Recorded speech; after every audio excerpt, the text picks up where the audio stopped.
Essa imagem retirada do Miller, ela é interessante para a gente falar um pouco sobre a farmacocinética das medicações. Tá? Quando eu falo de farmacocinética, mais uma vez eu estou falando de administração, metabolização, biotransformação, distribuição, eliminação dessa droga. Tá? É o que o organismo vai fazer com essa medicação. Focando principalmente na parte da anestesia, quando a gente faz uma medicação, via de regra a gente administra essa medicação por via venosa. Tá? Então, essa imagem, ela mostra que didaticamente, nós dividimos o organismo em compartimento central, que é basicamente é o plasma, tá? Que é o nosso compartimento central. Os compartimentos de equilíbrio rápido, que seriam os compartimentos que têm um fluxo sanguíneo mais elevado, musculatura, rim, tá? São os compartimentos de equilíbrio mais rápido. E os compartimentos de equilíbrio lento, que é gordura. Além disso, a gente tem o efeito local, o sítio efetor, tá? Geralmente, na grande maioria das vezes, o local de ação das drogas não é o plasma. À exceção da heparina e do azul de metileno, o local de ação das drogas é sistema nervoso central, placa neuromuscular e por aí vai. Então, usando como exemplo o Propofol. Quando eu faço o Propofol no plasma, e esse plasma é o V1, que é o meu compartimento central, esse Propofol ele não vai sair diretamente do compartimento central para o sítio efetor.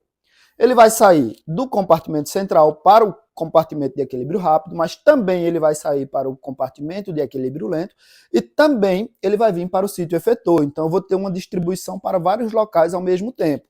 Tá? Para isso existe uma constante, né, de equilíbrio ali, uma constante onde você vai ter a taxa de transmissão dessa medicação de um compartimento para o outro.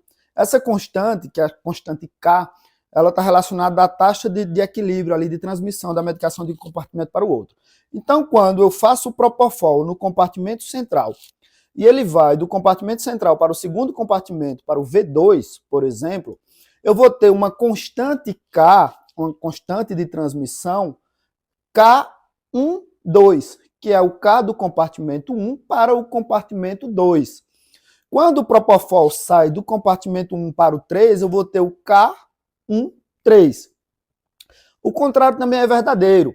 As medicações elas vão para os compartimentos, mas elas voltam para o compartimento central e de lá elas serão redistribuídas para a via renal, para a via hepática, pulmonar e serão assim eliminadas, tá? Ou metabolizadas, biotransformadas.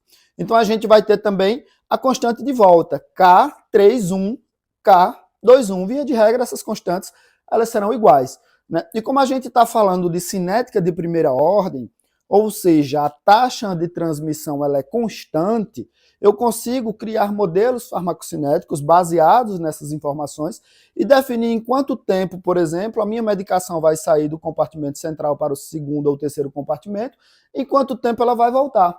Nisso aí, eu crio os modelos farmacocinéticos e eu consigo manter uma taxa de administração da medicação constante, mantendo aquilo ali em equilíbrio.